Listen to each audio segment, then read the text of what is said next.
So, welcome back. Today we've got another Parris queue. This Parris queue seems to be coming in thick and fast for work at the minute. Not repair work on this one this time, we've got extension work to do. So it's quite a lot of work involved. There's a couple of different ways you can do it. I'm going to show you the method we're going to choose for this one, which will be to add 4 splices to the butt. So there's a couple of different ways you can do it, especially when the queue is 3/4. It gives you some extra options. So it's a nice Parris Classic. It's long at the moment, it's 58, but the customer wants it extended to 62. So big extension work, and yes, before anyone mentions anything, it will feel totally different. It will be heavier. The balance will change. It's probably not going to feel like his queue, but it's no good to him as it is at the moment, so he wants it altered. The one good thing is he hasn't been too specific with how he wants it done. So what it means is we can use some lightweight exotic timbers to extend it, which will just help us negate the extra weight that you're going to add. It'll help reduce that slightly, and it means that we can better adjust the position of the balance point. So that'll be quite an interesting thing to watch, I thought. So I'll show you the queue in a bit more detail. It's in good condition. I'm not sure how old it is. Everyone looks for the red glue, don't they? But this isn't red glue. Our joint needs a bit of cleaning for a start. But yeah, it's a nice queue in nice condition. But this will make it usable for the customer. He is tall, obviously, as you'd expect. That being said, I've made queues in the past that were 62 inches, and the people, the guy, well, one guy in particular that was collecting it was probably no more than, I don't know, 5, 6, something like that. So different people like different things, and there's no right or wrong. It's interesting if you look back at old Joe Davis books and any old snooker and billiards books.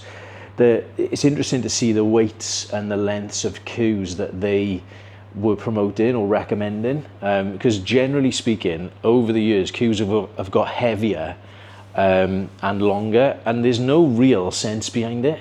Now tables are quicker than they've ever been, balls are lighter than they've ever been, conditions in general are kind of as good now as they've ever been. So you definitely don't need a heavier queue. A heavier queue doesn't give you extra power, but it seems to be the way that things are going. People, very rare would you get asked to make a queue over 58, and God, I don't know how many I've got on order at the minute that are 59 or more. So 59 is becoming like standard, and there's no real sense behind it. Years ago, like 57 would have been standard, 57.5 maybe. And people were looking for weights from like 15 to 18 ounces. Very common now to get queues that are 20 ounces plus. And my feeling is that this will probably be around that. It'll be over 20 ounces, I would expect, when it's finished. So I'll show you some close-up shots of the queue as it is now, and explain a bit more about what we're going to do. We'll take some specs off this as it is as well, so that we can compare it before and after, and then we've got something to kind of aim towards. It's bound to be heavier, but we'll try and keep that to a minimum as much as we can. So I'll change the camera setup, and you can have a closer look at this one. So this is the queue as it is now. Badge in good condition. Always nice to see that. Gives you an idea of how it's been treated, basically. 3/4 joint, and then nice arrows. It's a good stiff queue. So yeah, it's nice. So this is the starting point, and we'll get cracking and start to make this one a little bit longer. So as I mentioned, the fact that this queue is 3/4 means we've got a few different options that you wouldn't necessarily have with a one piece. So we could take the joints out, put some additional ebony on the shaft, on the bottom of the shaft, and some additional ebony on the bottom of the butt. Both pieces will obviously be slightly longer. Refit the joints and then put the queue back together. So you could do it that way. You could forget the shaft altogether and just add extra ebony onto the top end of the butt. Or you could do what we're going to do, which is to add length this way. So we'll have to take the badge out and take the joint out, and then obviously it won't be this long, but we'll make a dowel from ash. It's going to be slightly lighter weight than the ebony. We'll probably drill into this first to see if there's any additional weight in it. I haven't weighed it or anything yet to find out what the current weight is, but I'll have a good idea if there's any lead in there or not. A lot of the time with ebony butt 3/4, there's no need to put additional weight in there, because the solid ebony butt is enough to give you, quite a lot of weight. You could easily get a cue naturally up to 20 ounces without any lead, especially when you consider the weight of the joint. So we'll take any weight that's in there out, and then we'll dowel 4 inches of ash onto the bottom, and then once we're at that point, we can cover it with 4 splices. The 4 splices that we use to cover it, you'll see as we go through the process, but basically we'll be cutting through the ash pretty much completely, so there won't be much of this ash dowel left at all, and then we'll be replacing it with something lighter weight than ebony, probably a rosewood. And Namibian rosewood is one I'm thinking of, because that comes to mind as being particularly light and it still finishes nicely. But we'll have a look and see what else we've got here, and we can ask the customer what he thinks. So few steps to this. That's why it could possibly run into a 2-part video, because I don't think I'll get it all done in one unless you want to be watching this for like an hour and a half. So yeah, first step is we start to take this apart. We'll get the joint out, and we'll get the badge removed. And before anyone mentions anything, I'll sharpen my chisel. It's amazing. People will watch a video that's half an hour long, and all they'll say is, "You need to sharpen your chisel," which I know that. I know I need to sharpen my chisel, but if it's sharp enough, then sharp enough is okay sometimes. So yeah, we'll get started, and hopefully this comes out nice.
So that's the socket out.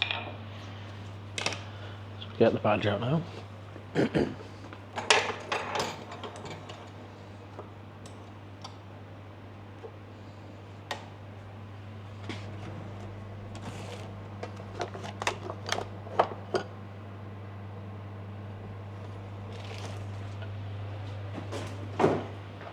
I'll get my chisels, which have been freshly sharpened. and they're not just sharp, they are YouTube sharp.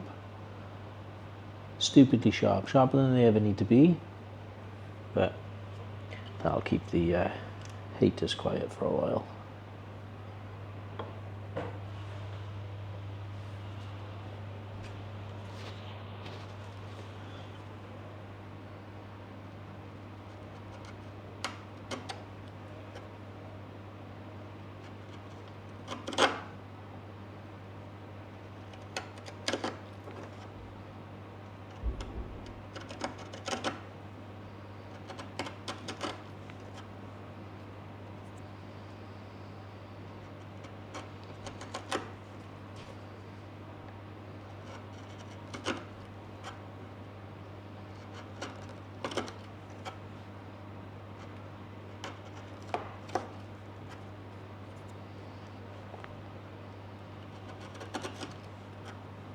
All of this is going to get cut away, so it doesn't matter how messy it looks at this stage. Just trying to work around the badge, not getting too close to it at all.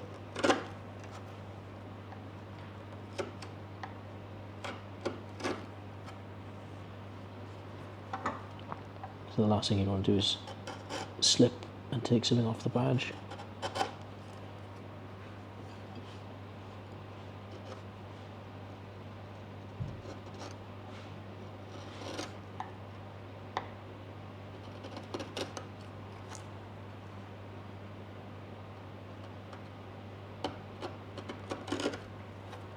This is probably the most, well, it's not dangerous, but it's probably the most nerve-wracking part of the whole repair, to be honest, because sometimes these badges can be glued in, they don't want to come out. You prise them, and the last thing you want to do is crack it, so you've got to be careful. There's no rush.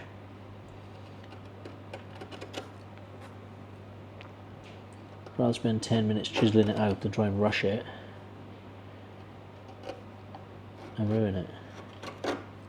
Especially when it's in good condition like this, because like I said, I'm not sure how old this is, but it's the badge is perfect. You don't see that often.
So the heat gun did it.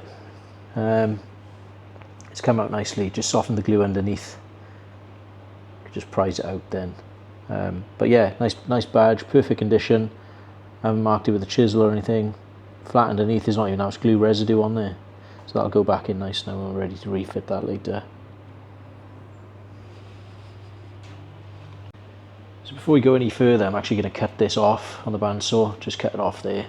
Obviously all this damage is going to be spliced over anyway, so there's no issue with cutting it out, and it just means that we'll have a nice flat face to work to when we're doweling the piece of ash on. One thing I did do off camera, which I didn't mention, I did actually drill into the butt to see if there was any weight in there. I suspected there wasn't, and there wasn't. So that's one thing. At least we didn't have to deal with any artificial weights as well. So I've hollowed it out slightly, so that helped to keep the weight down. So yeah, we'll cut this off, and then we'll dowel the bottom piece of ash on, and then we can start to prepare some exotic timber and look to get this one spliced.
So that's the dowel made, and it's been marked where we need to cut it off. So we'll cut this off, drill a center hole in it, and then we can put it in the machine and just press these two pieces together, put some adhesive in there, and then we can start to think about covering this then with some splicing. So we'll pick out some different exotic wood, plane some of it down so we can see what the grain is going to look like, and pick something nice that'll give us a good end result. It's always nice when the customer lets you decide on what to use rather than trying to dictate something, because like I said, sometimes you can play around with the weights of the timbers that you're adding here to make sure that the overall finished product is as close to the original as it can be.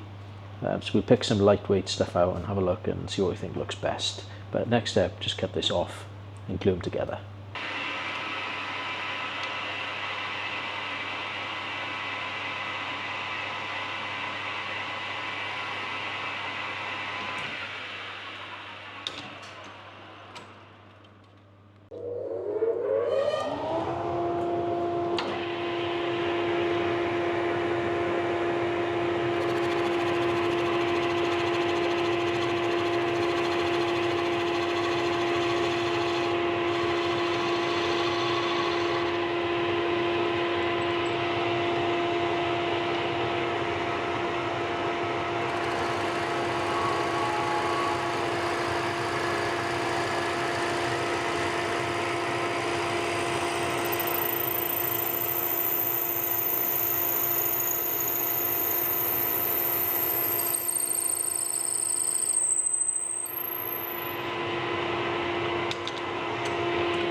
So I'm just picking out some lightweight exotics that we could use for this queue. I'll show you what we've got. It's all personal preference really, but I wanted to use something that lightweight that will actively reduce the weight of the queue overall. So you could use something like this, which is Padouk. So it's quite a red, orangey kind of colour. It darkens over time to like quite a deep red. So that's quite lightweight. I've got some Bolivian rosewood here, which is now that is still fairly heavy. So I think we probably eliminate that one just on weight alone. And then these two are quite similar looking. That's very golden, so that's Nara. Lightweight, very lightweight, but not too much of a grain pattern in that. And the last one, which is the one I think I've settled on, to be honest, is Namibian rosewood. So you can see there where I've just put a little bit of oil on it. So it has got a stripe in it. It's a bit more interesting than just something totally plain, but it's nice and light. So I don't know how much weight it'll take out, but I would estimate that you'd probably take out at least 3/4 of an ounce of what we've put back on. So it looks nice without any veneers, but we are going to put some veneers behind it as well. I'm going to put a black and white veneer behind this, so it'll just make it stand out against the ebony butt a little bit more. But yeah, there's so much you could use, and as I said, it's all personal preference. You know, there's so many different colours, and it's all natural stuff. You know, there's no dyes or stains in any of this. But I think we'll go for the Namibian stuff. It finishes nicely. It's not too coarse. Some of the African timbers are very dry and very coarse to work, whereas the South American ones tend to be a lot smoother. So they're nicer to work generally. But Namibian rosewood is not bad. So I think we'll go with that. We'll start to cut it and prepare it, and then we can get this butt spliced up. So you can see the ashes on there now. So all of that will be covered with the splicing. So the splicing will probably be about 14 inches long, I would think, 13, 14 inches, something like that. And then as we cut the splices, all of the ash will be covered and you'll have a permanent extension on the queue. So we'll get cracking preparing this, we'll put all these other pieces away and we'll cut some veneers. Yeah, that's fine. So the veneers are made of maple, and the dyed ones that you get are normally made from tulip wood or maple. So I think the stuff I've got here at the minute is tulip wood. Tulip wood as in poplar, not as in Brazilian tulip wood.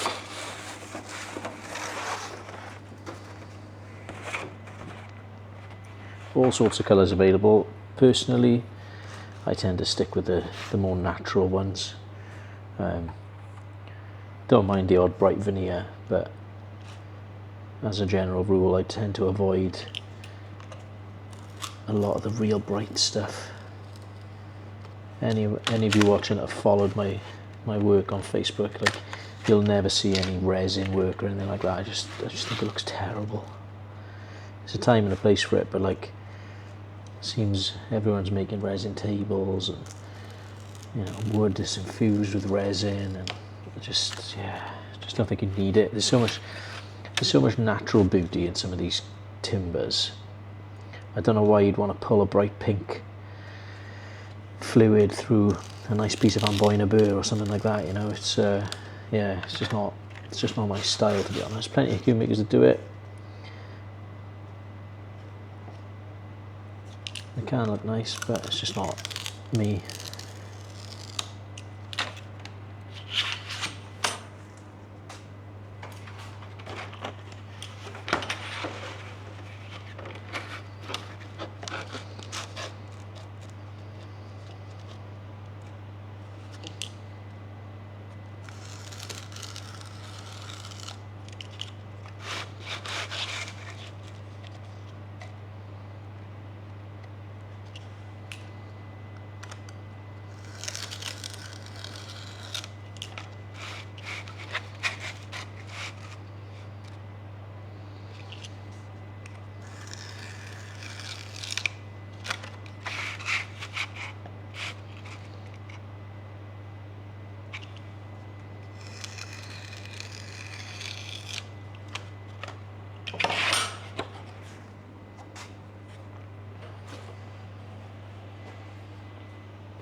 So if you've never seen something like this before, these are very thin, so they're like 0.6 mil usually, and when you layer them up behind splices, what you basically get is an effect of something like this. If you look at this queue, you can see that we've got a splice of masso birch on the front there, but behind it is a brown veneer. So you can see if you hold it on the side there, very, very thin profile of the brown, and it's just the construction method that means you see them up here a little bit thicker. So if you stick two veneers together, then you'll get two different colors. So that's what we're going to do with this. We stick a black and a white behind the piece of Namibian rosewood, and then when we round that off, then once it's been applied to the queue, you'll get these colored tips to the splices.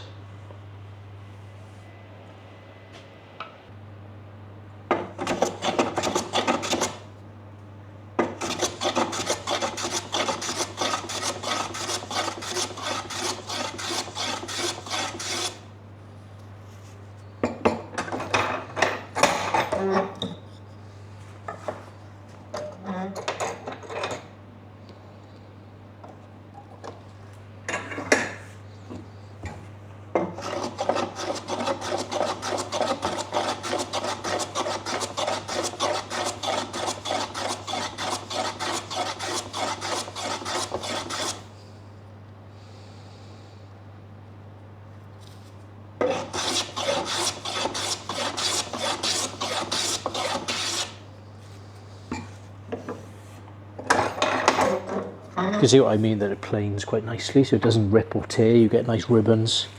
You don't get that with a lot of the African hardwoods.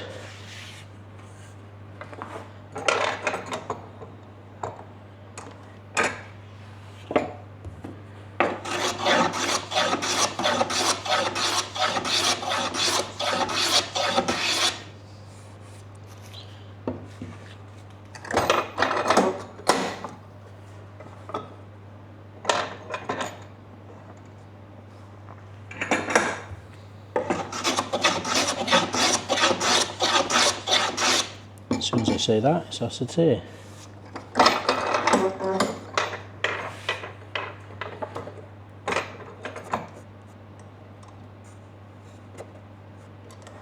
Be sanded anyway before it's glued up. That's better.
As you can see, the grain a bit better there. It looks nice. It's not oiled or anything yet, obviously, but when it's done, it'll look good, especially with the veneers.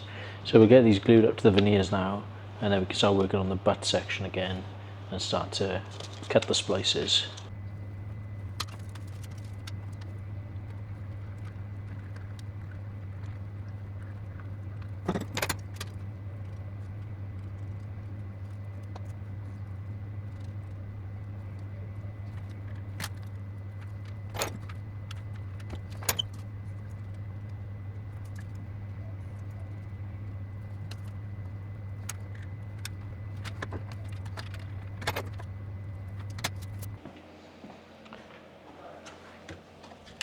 So following day, these have been glued up at night. So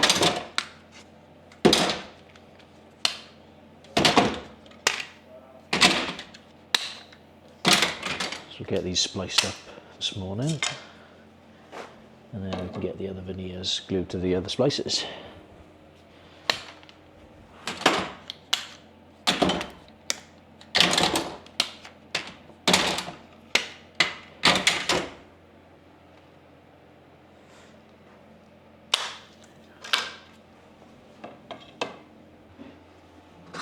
Before we go any further, we're just going to clean the joints on this queue. So it's important that when the shaft is screwed back onto the butt, that the new front splice that we put on actually lines up with the front splice that's on the shaft of the queue. And if there's any dirt, grime or whatever in and around this joint, which there is, it'll stop, it'll give us a false reading basically, so that when you do polish it up, all of a sudden the shaft moves half a turn and then this front splice isn't where it should be. So just using some brasso for this. I'll put some gloves on because it's pretty messy. Just a soft cloth normally does it, and this is particularly bad. This doesn't look that bad. You can use a bit of wire wool, fine wire wool. It's not going to do any harm really.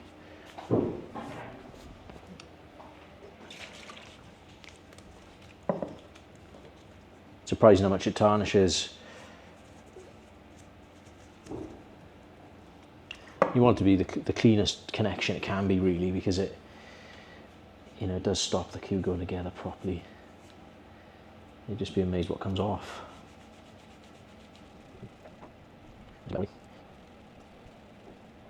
So it's nice and clean now. And brass does wear over time, so it's not unusual for joints to like not line up as they used to.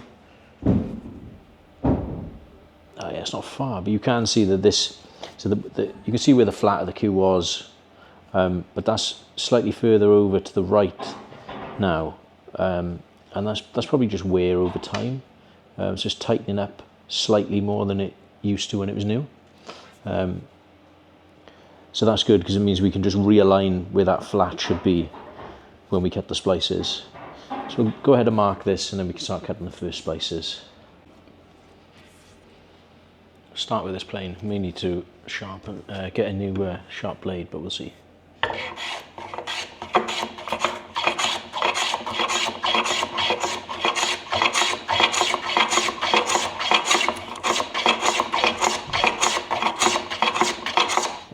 need a sharper blade than that. Surprising how hard ebony is, it really dulls the blades quite quickly. Tends to be my Sunday routine, to be honest, just sharpening the blades.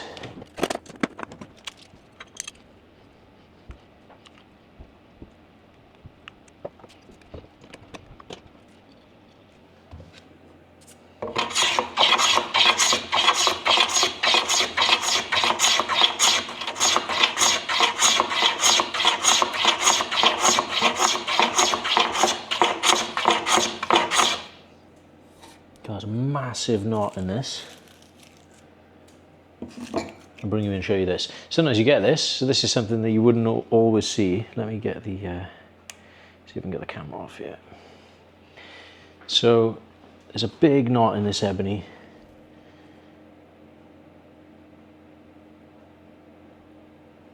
And you can see as soon as I've like taken the surface off it, underneath it's just all powdery and falling apart, look.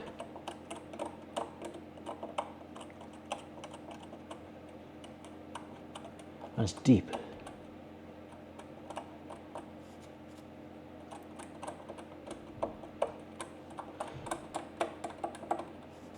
So that's a flaw that you couldn't really see in the main butt. It's really brittle around it as well.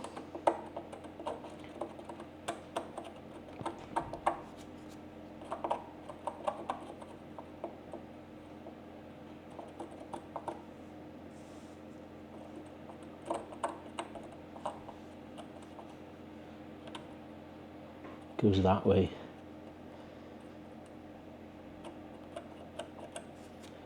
There you go. Well, it won't make any difference to the repair. What we're going to do is still exactly the same. It won't need to be filled because when you spread the adhesive on the back of the splice, a lot of that will soak into there and just help to seal that up. Yeah, let's put you back on the stand and carry on splicing.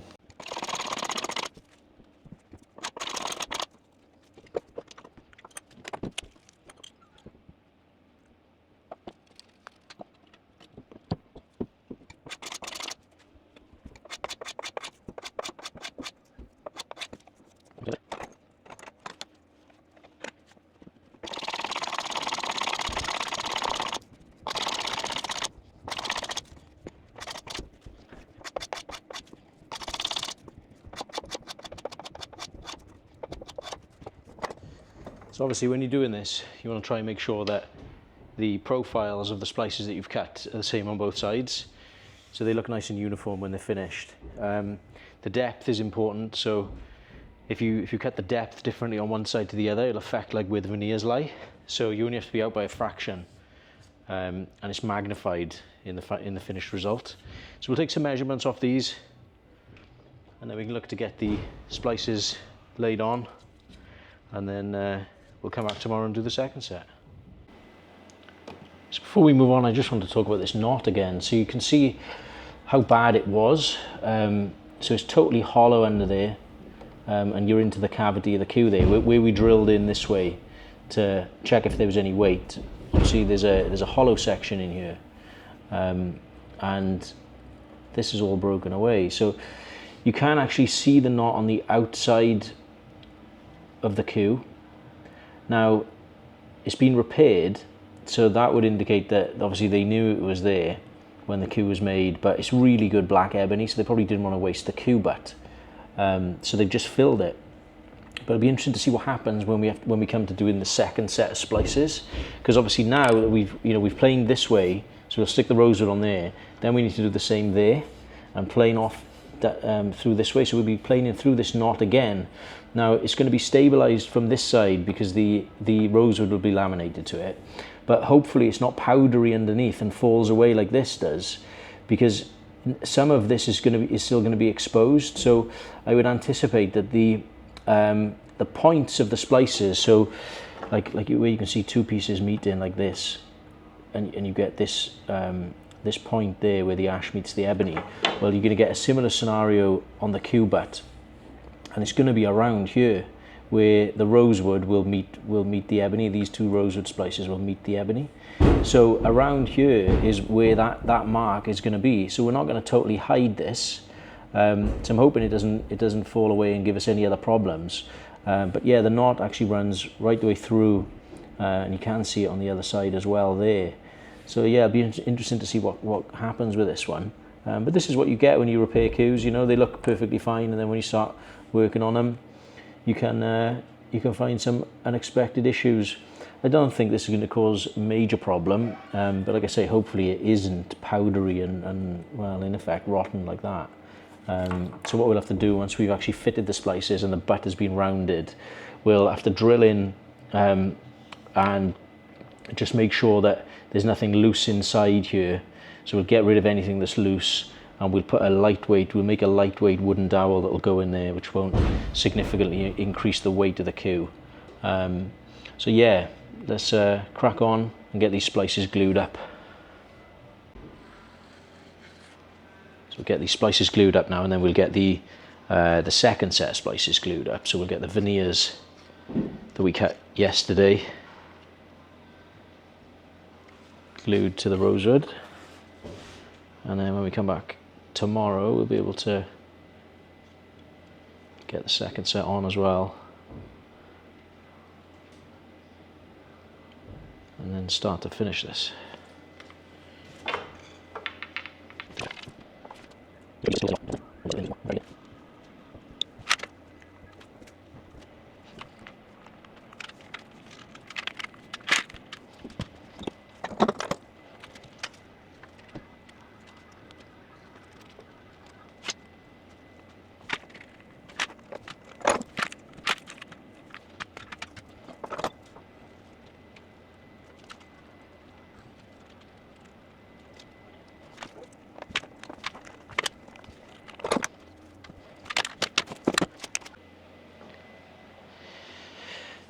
So it feels like we've come to a natural pause point now. Those splices are gluing up, so they won't be ready to work again until tomorrow. So I think we'll call it a day for part one. We've covered quite a lot already. Obviously, had to get the joint and the badge out, had to prepare the exotic timber.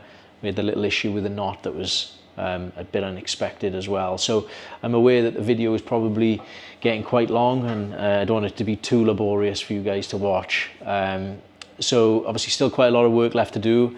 Need to cut the second set of flats, need to glue the splices on, and then obviously you need to round the queue off, and then do all the intricate details then, like as I like to call them. So that's what really sets the repair off, and just singles out a good repair from a bad repair. If you watched the Tom Param repair video that went on over the last month or so, it'll be similar to that, in as much as we've still got to do the same things. We've got to fit the badge in the correct place, we've got to fit the socket, we've obviously got to shape the bottom of the butt, so it's typical with what you'd see on a Parris queue. So a couple of interesting things left to do, and probably another decent length video really when you get into it. So I hope you've enjoyed part one. Go back and watch some of the other videos on the channel if this is the first one you've seen. There's quite a few there now, and trying to add more all the time. Leave a comment, I'll try and respond if I can, and if you've got any ideas of stuff you'd like to see, then by all means, you know, send a message or drop a comment. But yeah, like and subscribe, and we'll see you on part two.